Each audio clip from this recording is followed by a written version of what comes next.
Okay, hello everyone. Welcome. This is our study group for the text of A Course in Miracles. My name is Eloisa Ramos, and my friend Connie is here with me, and so is my daughter Sonia. She doesn't have her video on, but she can hear. She's listening, and we can hear her. So let's see. We left off. We're still working on chapter 15, Holy Instant. And we finished the holy instant and the attraction of God. That's true, right, Connie? And I believe we're on the time of rebirth. Yeah.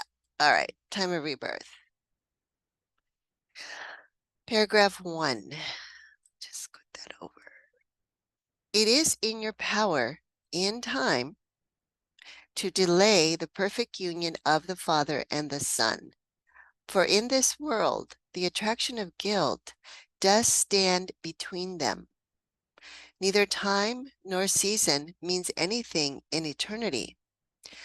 But here it is the Holy Spirit's function to use them both, though not as the ego uses them. This is a season when you would celebrate my birth into the world, yet you know not how to do it. Let the Holy Spirit teach you, and let me celebrate your birth through him. The only gift I can accept of you is the gift I gave to you. So release me as I choose your own release. The time of Christ we celebrate together, for it has no meaning if we are apart. Okay, so let's see. Okay, so in the dream of time, we believe that we can be separate from our source. Okay, that's not true in eternity. So it doesn't mean anything. Seasons and time don't mean anything in eternity. But for us that believe we're in time, that we're in this world, then the attraction of guilt stands between the awareness of our perfect union with our Creator, and our belief in the separation, that we've changed from how God created us and that we are an ego body. So there's still that belief of separation. Okay, and so the Holy Spirit's function is to use eternity and to use time, not as the ego uses them. And remember that the ego was using time for to give function to the body for attack. And the Holy Spirit would use the body as an instrument of communication to restore the union of Father and Son, of created and creator, which is direct communication. So it's the restoration of the awareness of our one will with God. And one of the lessons really went into that this past week. And it was a lesson on, let's see, by grace I live, by grace I am released. So the acceptance of the grace of God is the perfect union of the Father and the Son, because it is the awareness that only the love of God is real and nothing else is real. So there's nothing that stands between, because then there is no attraction to guilt. There's no attraction to anything in the world that would interfere with that awareness. So this is a season when you would celebrate my birth into the world. So this would be the Christ, our true Christ self, our one Christ mind. And that would be the rebirth. Let me celebrate your birth through him, capital H, okay, through the Son of God, because that's our true identity. The only gift I can accept of you is the gift I gave to you, which is the awareness of our oneness, our one self. So, and it does use the word release because, let's see, release me as I choose your own release. So in that lesson, by grace I live, by grace I am released.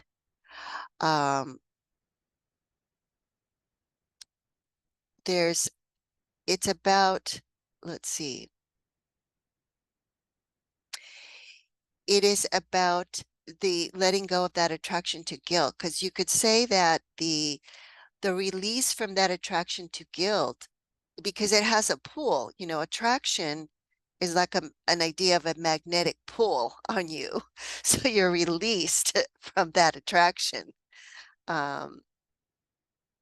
Yes, the time of Christ, oops, little pop up there. The time of Christ we celebrate together, for it has no meaning if we are apart. So this is a time of Christ, capital C. And it is something that we would celebrate as one Son of God, because that's what the Christ represents. It is the meaning of what God created as one Son, and the separation has no meaning apart. Separation has no meaning when the mind is aware that God is the only meaning that is real. Okay.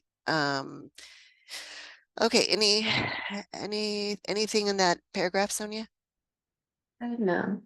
I think we might have lost Connie. So we'll just see. Go ahead and read number 2. The holy instant is truly the time of Christ. For in this liberating instant, no guilt is laid upon the Son of God, and his unlimited power is thus restored to him. What other gift can you offer me when only this I choose to offer you? And to see me is to see me in everyone and offer everyone the gift you offer me. I am as incapable of receiving sacrifice as God is, and every sacrifice you ask of yourself, you ask of me. Learn now that sacrifice of any kind is nothing but a limitation imposed on giving. And by this limitation, you have limited acceptance of the gift I offer you. Oh, okay. Um, so this is basically saying that if we accept the belief of sacrifice, which is limitation in its definition, I mean, you're sacrificing something or whatever. Um, Basically, the gift that he's offering us is freedom and complete wholeness. So uh, we're kind of, by definition, by believing in sacrifice, we can't receive his gift at all, like not even like anything, because Mm-hmm. that's everything. Does that make sense? Yeah, because we're choosing not wholeness, because sacrifice implies loss. Right. Yeah, and there's no loss in wholeness. So the gift, the gift that God offers us, which is unconditional love, is wholeness. And it's in that holy instant that we have the experience of that. So that's the time of Christ. That's the time where we are one. That's where we have the awareness of being just one Christ mind, not an individual, separate ego body. Um, and and that's a liberating instant, because there's no guilt laid upon the Son of God. So there's no guilt because there's no loss, because Um, because the attraction to guilt has a the scarcity belief is under there, because it's the special relationship. So there's always the belief in scarcity because the specialness comes into it. And once there's specialness, then there's sacrifice. You see, because I have to give up what I want for you to have what you want. And if I want to make you special, then I have to sacrifice so that what you have is special because it has to be limited, right? It can't be special if everyone has it. Um, so So, so I have a question. yeah, Um, so what you're saying about the specialness and the limitation, that would be the sacrifice. In line 5, it says, I am as incapable of receiving sacrifice as God is, and every sacrifice you ask of yourself, you ask of me. So would that be, what would be an example, like a practical example of that? Would it be what you were saying, like when you make, maybe you're in a special relationship or you make something special and you think you have to sacrifice something of yourself in order to maintain the specialness? Like what? yeah, because what the course says is that separation, the first split in separation was a wish for specialness. Okay. So if we ask God for specialness, we're asking God for sacrifice. We're saying, well, think about it. Okay. If you ask your mother or father to make you special and you have other siblings, what you're saying is that they have to treat you better than your other siblings. So you're asking for sacrifice of your siblings. Does that make sense? Yeah. Yeah. So therefore, to ask God for a wish for specialness means that we don't recognize that we're one with our brothers because it's my benefit at the expense of my brothers, right? So if I ask, for example, if I ask God, oh God, help me do help me do the best in this test, in my class so that I can be the top student. Okay, that would be a wish for specialness. Um, and so um, so God cannot receive that request. I am incapable of receiving sacrifice as God is. I am as incapable. That's a Christ mind. I am as incapable of receiving sacrifice as God is. And every sacrifice you ask of yourself, you ask of me. Yes. So the me here is the Christ one self, one one creation. Uh, so if I ask sacrifice of you, I'm going to be asking it of myself because we're not separate. You see, we're whole. So the wholeness is the truth of what we are as one creation, one Son of God. Okay, the Christ mind. And if I ask for sacrifice, uh, then I'm asking of it both of you and me because in truth, we're not separate. But the belief in specialness is a perception that we are separate. And so I think that it's possible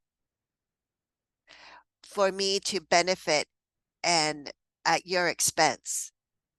That's what the belief in scarcity is, right? Does that Yeah. make sense? Yeah. So That, yeah, so there's no so in wholeness, there's no competition for resources.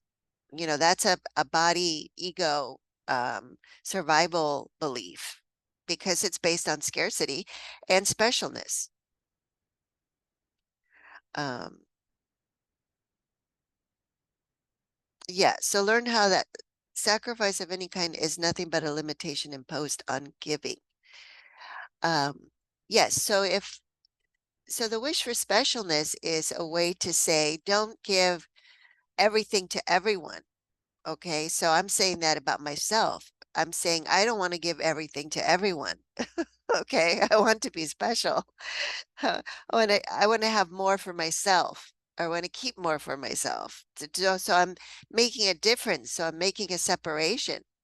I'm dividing the Son of God by, you know, however, whatever judgment I'm using to compare, maybe it's money, or maybe it's looks, or maybe it's how we dress, or maybe it's the size of, you know, the type of car we drive, whatever it is that we're using to make differences seem real. I don't know if that answered your question, Sonia. And see line 4, and to see me is to see me in everyone. Um, so the time of Christ is really the recognition that we are all one Son of God. And in this liberating instant, there's no guilt is laid upon the Son of God. So in that instant, there is no guilt at all because there's no separation. So we're not projecting guilt. We're not wanting to be special. There's no wish for specialness. So in that wholeness, there is unlimited power. You see, there's creative unlimited power because it's one will of God that God created and gave to his one son, the one creation. So it's not divided into little pieces of individual ego bodies like we think it is. So the power of God is whole also. And so it is given to us in wholeness, not as an individual little ego body. So, okay. Is that, I don't know, Sonia, if that was clear or not, but Yeah, it was helpful. okay.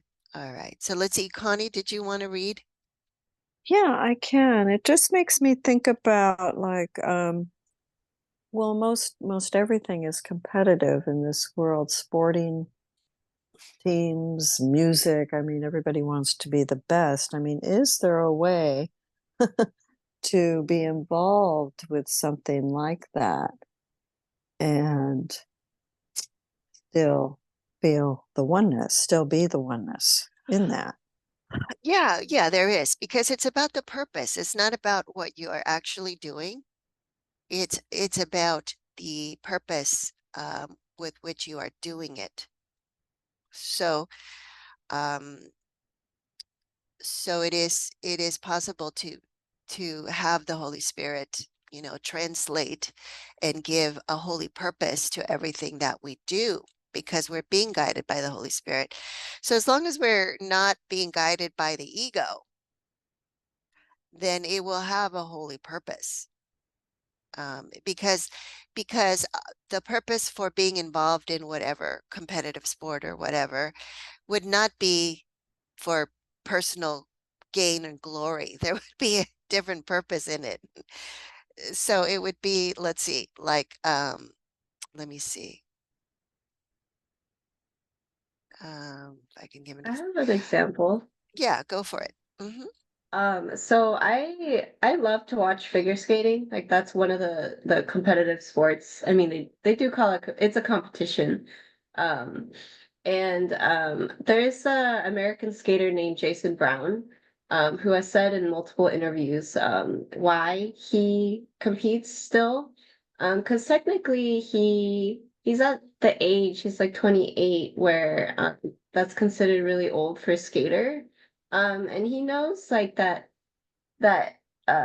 he's basically he's competing at a competitive level still, not because he's trying to win like gold every single competition, but he said that he does it just for the love of it, just for the love of the art, of how figure skating is. And you can see that like when he skates.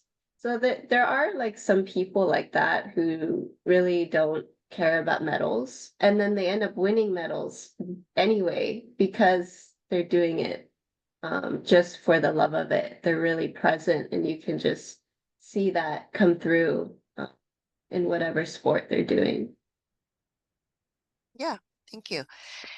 Yeah, so it's like art, you can mm, the that let's see, the doing part of it, the body is being used as an instrument of communication for God. So we can experience, we can have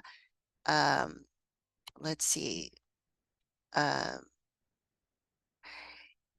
someone that is being guided by the Holy Spirit can demonstrate the presence of that love in anything that they're doing and anything that they're bringing forth. And so it's a window for everyone else to see that,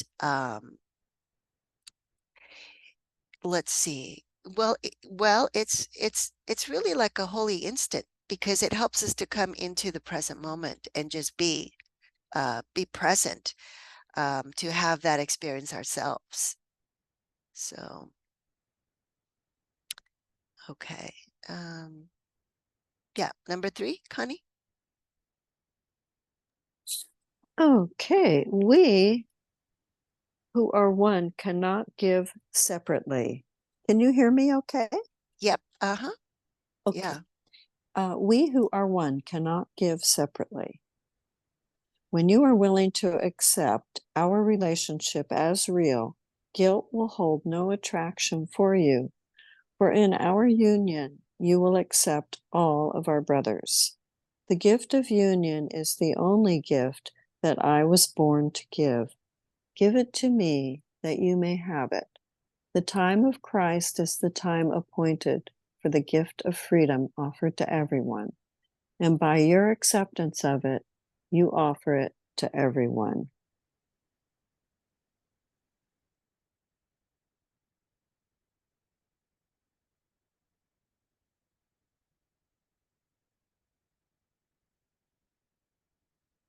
Okay.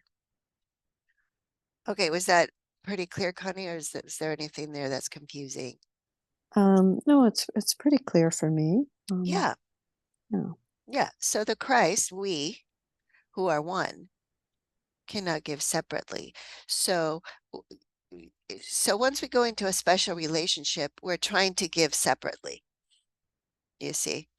So when you are willing to accept our relationship as real, guilt will hold no attraction for you. So the only real relationship is the holy instant with all of our brothers, because there's no separation. Yeah, that's what line 3 says. You will accept all of our brothers. There's no discrimination. So there's no judgment. There's no, there's no giving meaning to differences that are superficial, basically, that we see with the body's eyes. Those are not meaningful anymore. So let's see, number 4. It is in your power to make this season holy, for it is in your power to make the time of Christ be now. It is possible to do this all at once because there is but one shift in perception that is necessary for you made but one mistake. It seems like many, but it is all the same. For though the ego takes many forms, it is always the same idea. What is not love is always fear and nothing else. Okay, so that really simplifies it. Because remember, the Course says there's only 2 emotions, it's love and fear. So the time of Christ, we tend to think of Christmas as the time of Christ, but this is saying, no, the time of Christ is now. Okay. And it's in our power to make the time of Christ be now. So it can be always. It can always be now. Christmas can always be now because it's the time of Christ. So it's the recognition of oneness. And it is but one shift in perception that's necessary, because we made but one mistake when we accepted the belief in separation. Okay, and so uh, when we let go of the attraction to guilt, we are letting go of the belief in separation. For though the ego, the belief in separation, takes many forms, it's always the same idea. What is not love is always fear. So that's interesting, because the attraction to guilt then has to also be fear. So you could say then that we have an attraction to fear also. And I mean, that's not unusual, right? I mean, well, a lot of our entertainment is fear-based. Yeah, there's elements of fear and, roller coaster ride, or a lot of the movies that we watch. And so, yeah, so it's really about recognizing that only one is real. Okay, what is not love is always fear, but remember that fear is not real, because the ego is not real. It's the same idea of separation, but it never happened. So that's the acceptance of the atonement. That's what the Holy Spirit is teaching us. Okay, number 5. It is not necessary to follow fear through all the circuitous routes by which it burrows underground and hides in darkness, to emerge in forms quite different from what it is. Yet it is necessary to examine each one as long as you would retain the principle that governs all of them. When you are willing to regard them not as separate, but as different manifestations of the same idea, and one you do not want, they go together. The idea is simply this: you believe it is possible to be host to the ego or hostage to God. This is the choice you think you have, and the decision you believe that you must make. You see no other alternatives, for you cannot accept the fact that sacrifice gets nothing. Sacrifice is so essential to your thought system that salvation apart from sacrifice means nothing to you.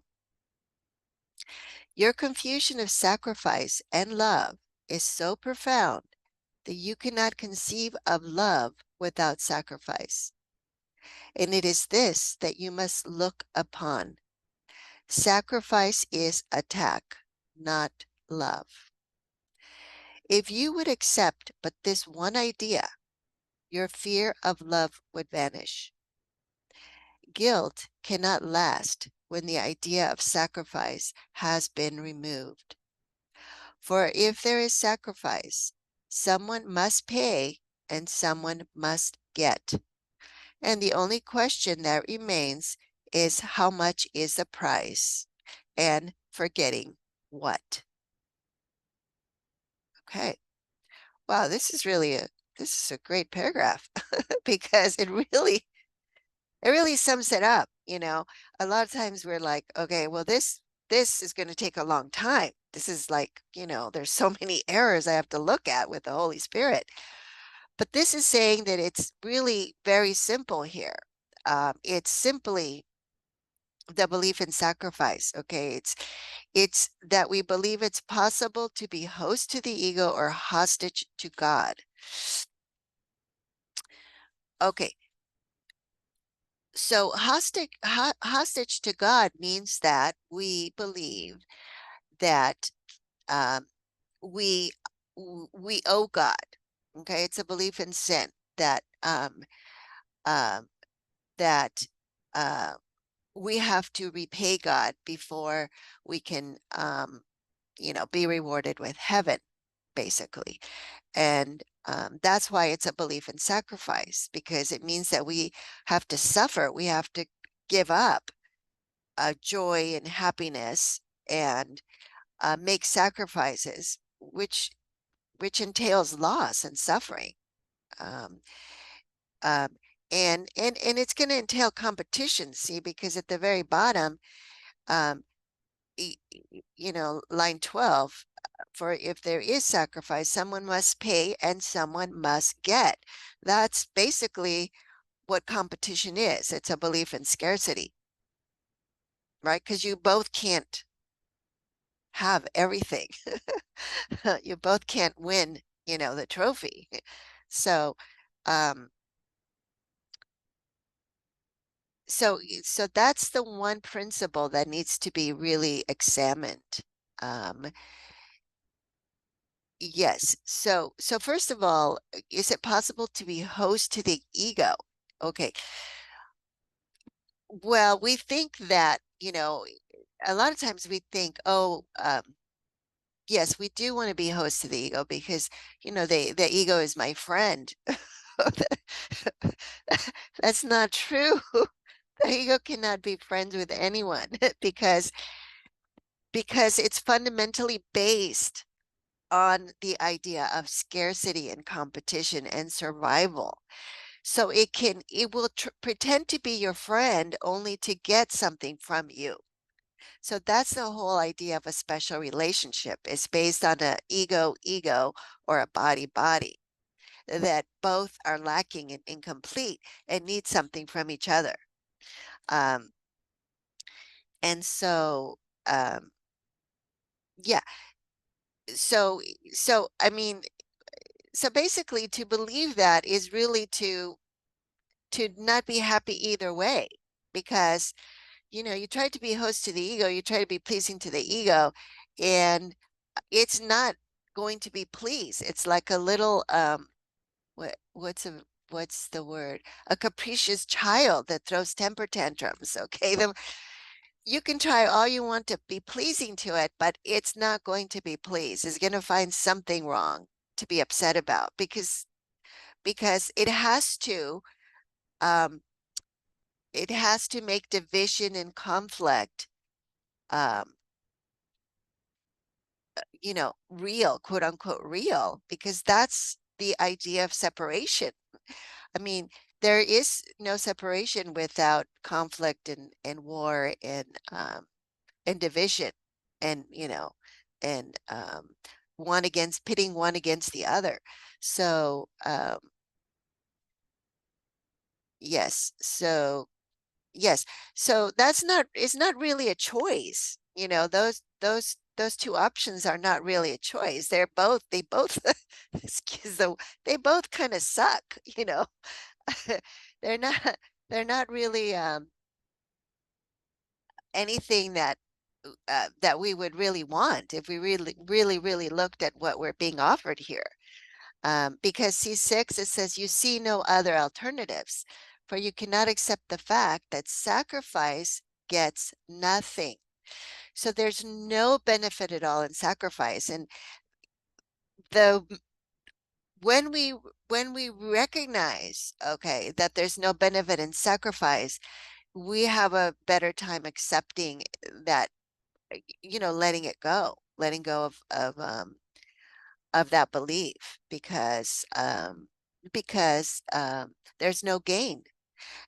So the whole idea of gain and loss is tied to the belief in sacrifice and specialness. So, but see, look at 11. Guilt cannot last when the idea of sacrifice has been removed.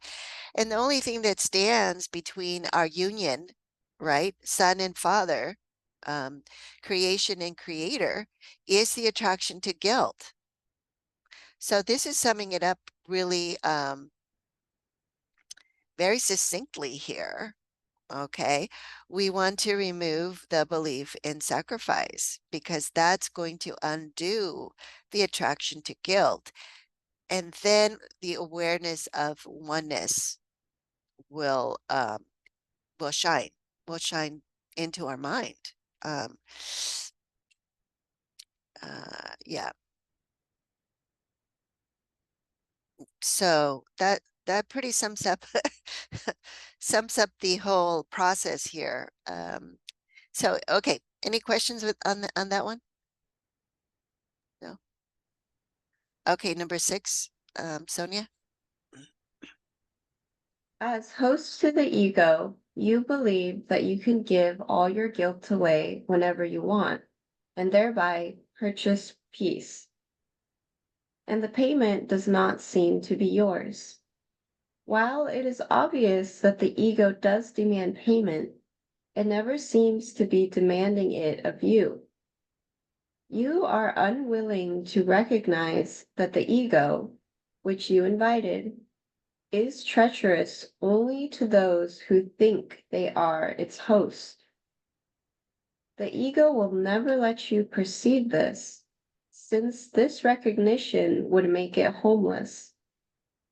For when the recognition dawns clearly, you will not be deceived by any form the ego takes to protect itself from your sight. Each form will be recognized as but a cover for the one idea that hides behind them all. That love demands sacrifice and is therefore inseparable from attack and fear. And that guilt is the price of love, which must be paid by fear.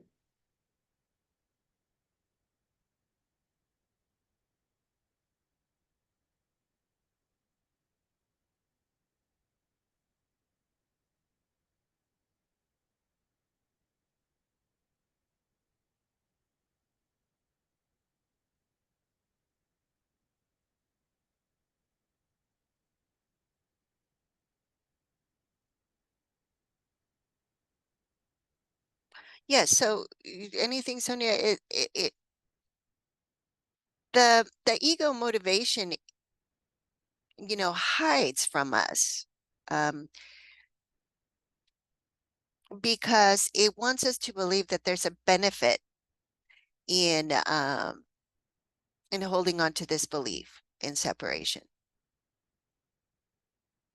and in practicing it. In holding on to grievances, wants us to believe there's a benefit in unforgiveness, that we can gain somehow by by choosing the grievance over the miracle.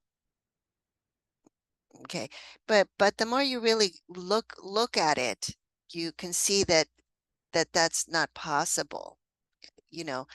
Choosing the grievance over the miracle it's basically choosing sickness over health. And no one would choose that in their right mind if we were seeing clearly the option. But but the ego does hide, its motives very well. Um, it's treacherous only to those who think they are its host. And the ego will never let you perceive this, since this recognition would make it homeless. Um, because in our day-to-day living, we don't we actually do not recognize that love offers us everything, and separation, grievances, unforgiveness, revenge, hate, fear, it doesn't offer us anything at all. And until we really, really see that clearly, we will tend to protect the belief in the ego, like we do with other beliefs that we think uh, have benefit for us somehow. Yeah. Okay. If there's no questions, number 7, Connie.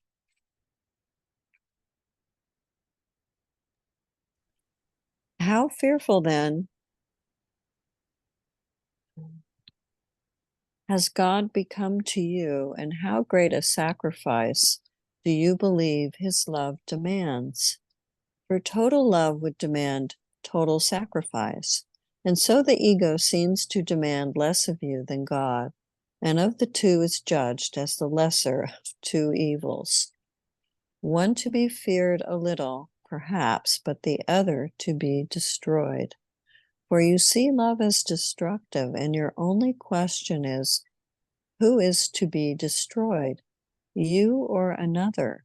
You seek to answer this question in your special relationships, in which you seem to be both destroyer and destroyed in part, but able to be neither completely. And this you think saves you from God, whose total love would completely destroy you.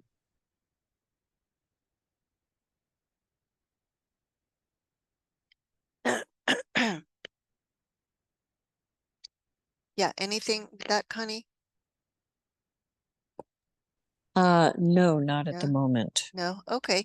Yeah, so once we buy into the idea of sacrifice, we're going to believe that love or God is the source of death, of destruction.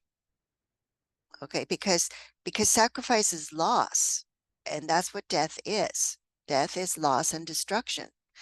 So, so what it's saying here, once you believe that, God is asking for sacrifice, you're going to be afraid of God. Okay.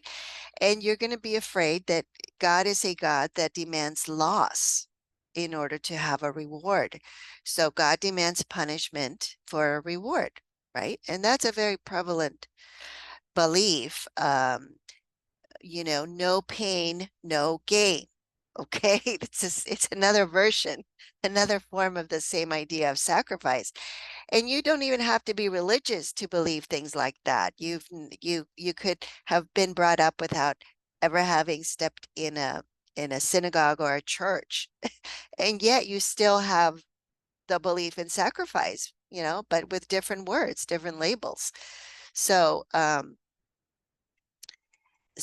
that's why there's so much fear of God, is because we've equated sacrifice, and uh, uh, we've made God a God of sacrifice, which is sort of like one of the old. That's a very old belief. I mean, it's almost like, in Mexico, the Aztecs, they believed in gods of sacrifice, and they sacrificed you know, to it in a lot of different ways.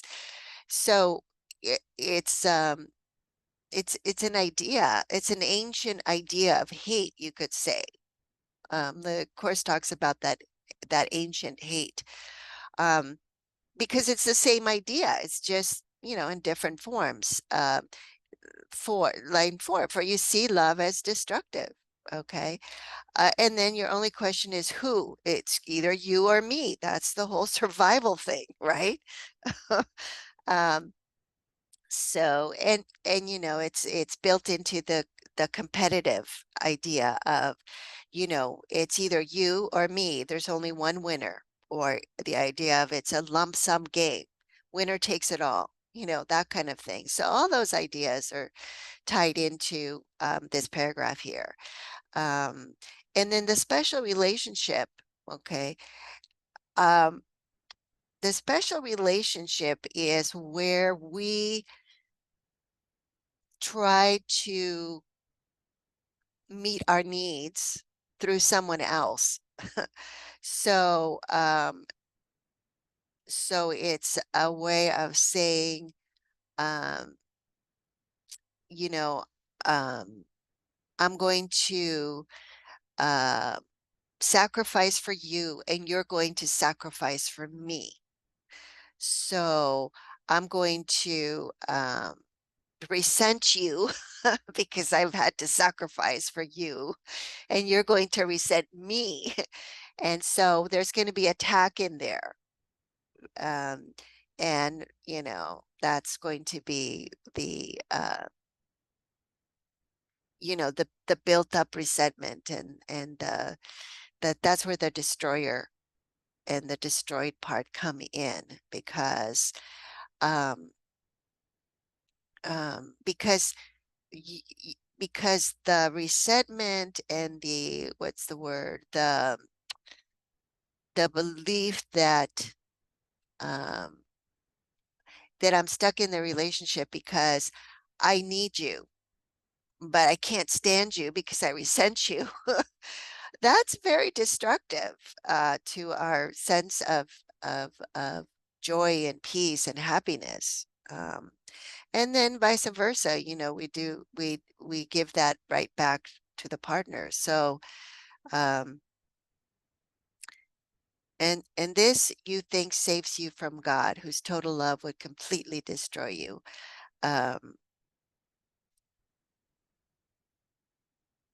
So let's see, how would that save us from God? Let's see. So, well, because we're afraid of God. So the special relationship is a lot of times a way that we are we escape from the fear of I'm alone and God's going to come to kill me. So I, I don't want to be alone. I want company. You know, I don't want to die alone at the hands of God, a kind of a thing.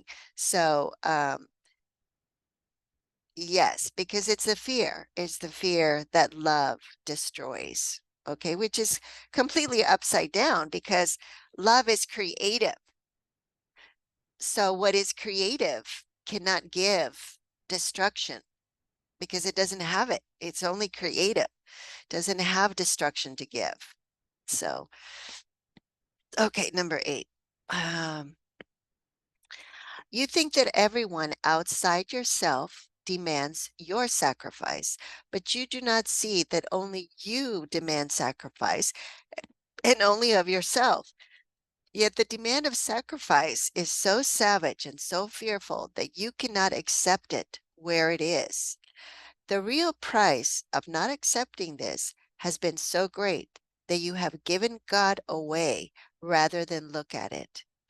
For if God would demand total sacrifice of you, it seems safer to project Him outward and away from you and not be host to Him.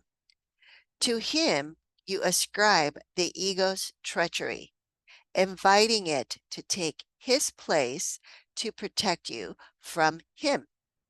And you do not recognize that it is what you invited in that would destroy you and does demand total sacrifice of you.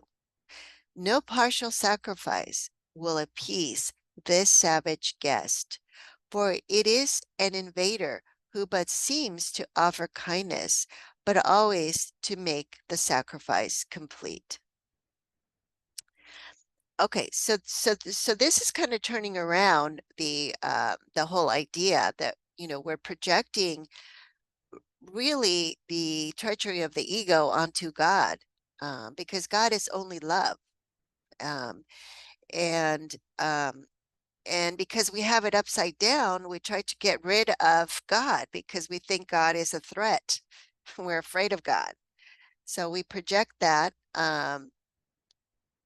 Yeah, so rather than looking within and seeing, oh my God, you know, it's my own idea. I'm the one that's believing in this. We just we project it and we see it outside and we think that others are demanding sacrifice. Or that, you know, life demands sacrifice, or that my situation demands sacrifice, or that, you know, my body demands sacrifice. Yeah, so we don't look to see that it is only our own, it is only ourself that is demanding sacrifice. Um, yes, and so yeah, so let's see. So to him you ascribe the ego's treachery, and you do not recognize it as what you invited in that would destroy you. So it's the thoughts or the ideas that we invite into our mind, that we are host to, that we entertain, you could say, like an invited guest, that is really an invader. See right here? For it is an invader, okay, who but seems to offer kindness. So that's the treachery of the ego, but always to make the sacrifice complete. Um, so it's these ideas that we think are going to protect us or help us in some way, but they really don't. They really are doing the opposite. And that's why we don't want to entertain the ego thought system. We don't want to give it value. We don't want to buy into it. We don't want to believe those thoughts. We don't want, because that's the power that we give to them, is the power of our belief. So let's see. Okay, number 9. Sonia. Yep. You will not succeed in being partial hostage to the ego, for it keeps no bargains and would leave you nothing. Nor can you be partial host to it. You must choose between total freedom and total bondage, for there are no alternatives but these. You have tried many compromises in the attempt to avoid recognizing the one decision you must make. And yet it is the recognition of the decision, just as it is, that makes the decision so easy. Salvation is simple, being of God, and therefore very easy to understand. Do not try to project it from you and see it outside yourself. In you are both the question and the answer, the demand for sacrifice and the peace of God.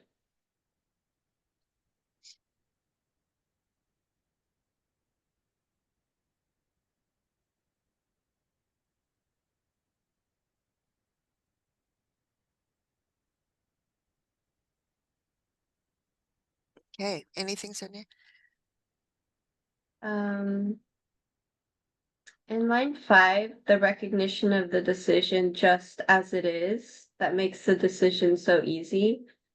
Is it saying that because there actually isn't a choice, there is no opposite to freedom, that the decision just as it is would only be choosing the only thing that is real?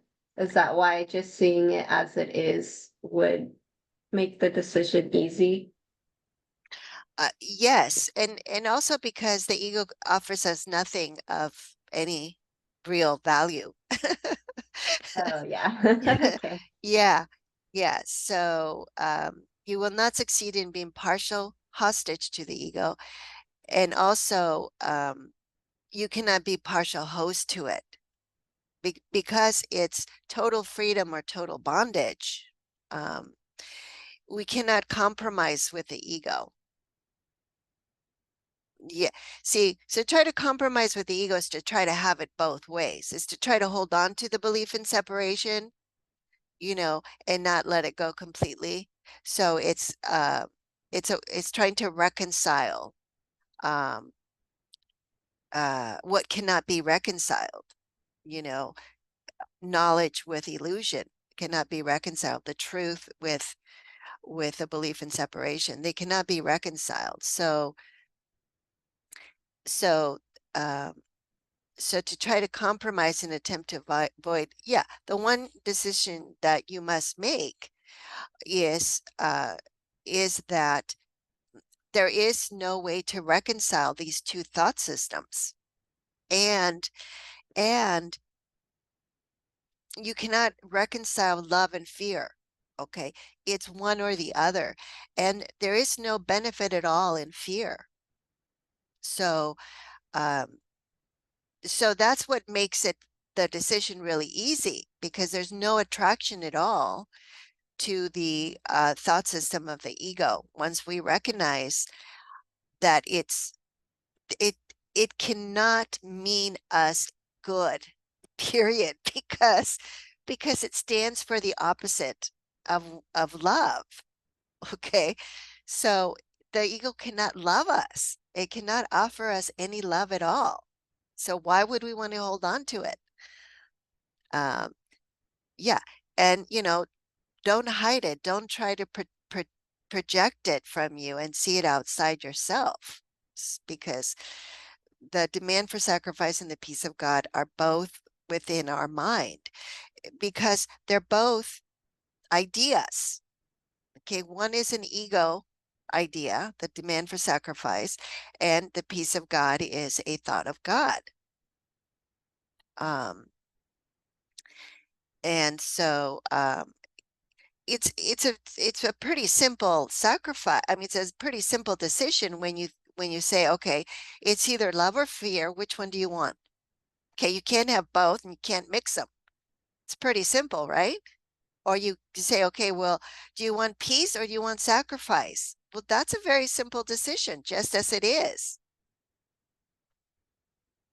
Okay, but we try to have it both ways. The ego is the belief, okay, that the impossible is possible. And so we think we can have it both ways and still hold on to the ego and still find love. And it doesn't work like that. So, yeah. Okay. So any questions in this section? Oh, Connie, anything that came up? No, just Yeah. fear or love, bondage or freedom. There you go. Yep. Yep. Yep. Yeah, That's just basically really, it. yeah, paying attention big time to that intruder that God. That we are host to. Oh, no. I don't Well, know that where it comes from. It's like, whoa, where did you come from? It feels like it's coming from out there. And it's like, wow, this is all me. yeah, exactly. That's why it feels like it's an intruder, but we are allowing it in because we are giving it the power of our belief. You see? So in other Yeah. words, we open the door to the intruder by buying into the idea, giving the idea uh reality, credibility, Mm, entertaining the idea, thinking about mm, it, hmm thinking there's a benefit to that, to holding on to that belief or that idea. Yeah, that is fear. And Yeah. we think that benefit is what? Well, you think, well, sometimes, you think, Man. yeah, there's a benefit if let's see, like, oh, I don't know, you could just look at children, and the things that they try to do because they think there's a benefit. I'm gonna sneak a cookie when mom said no Yeah. because I think Yeah. there's a benefit. Yeah, it's Um, just all separation. it's all Everything is comes separation. down to that. Yeah. Yeah, yeah, yeah, yeah. I mean, the world offers us all kinds of things that uh, um I mean think about, back in the 60s, 70s, right? Sex, drugs, and rock and roll. Um, those seem to have a lot of benefits. A lot of the young people were really into that, and they still are. Okay. Um, and they're all forms of sacrifice. They're all forms of destruction. Um, I don't mean in the sense that they have power to do anything, but our belief um, that by you know well, let's take maybe something like smoking. Okay, if I smoke and I think that I'm really cool and that I'm somehow making myself into a rebel, or you know my mom doesn't want me to do it, so I sneak behind her and do it. And that makes me feel like, hey, I have a will of my own. I'm not, under her thumb all the time or something like that. Then,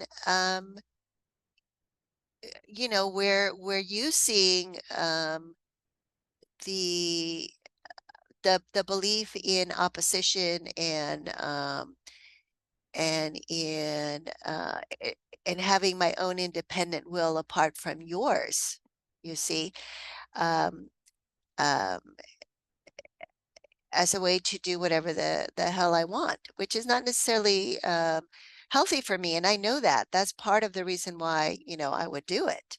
So it's definitely not the perfect union, right? Of one Christ self, or the perfect union of father and son, because we're choosing to believe that I can be a separate individual self that can oppose my brother, my mother, my father, my, my whatever it is that I have made my opponent or my enemy. And that's just a making. That's in my own head. That's a belief in separation. That's not anything real. I just give it belief and believe that that's actually true, that I can be separate from my brother and from, my mother and my father and all of that. So, yeah. It's the way to delay line 1 here, paragraph 1. Okay. Um, it's to delay the perfect union of the Father and the Son. Yeah, for in this world, the attraction of guilt does stand between them. You see, so I would feel guilty for doing all of that because I'm choosing opposition and resistance, um, um, and so there would be that guilt there, that attraction there, and that would keep me from the awareness of recognizing that I'm not doing anything to anybody. I'm just doing it all to myself. So in reality, there is no opposition. In reality, I'm not opposing. Um, I'm not doing anything. Okay, by rebelling, quote unquote, rebelling, by smoking. I'm not doing anything. I just think I am. So anyway, I hope hopefully that made sense. I'm not so sure, but um, it's just that we tend to think that it's possible, okay, to oppose love, and it's not. In reality, it's not. Okay. Love has no opposites. And that's basically the holy instant. It's the recognition that only love is reality. There is no other reality. Everything else is made up. It's an illusion. It's a dream. It's their ideas that are based on separation that never happen, but we entertain them. And so they seem to happen in a world of perception, because the world is a world of perception where we see what we want to see. That is not true. That's what beliefs do. So anyway, okay, so unless there's anything, we can stop, and until next time, thank you. Thank you. Thank you. Okay.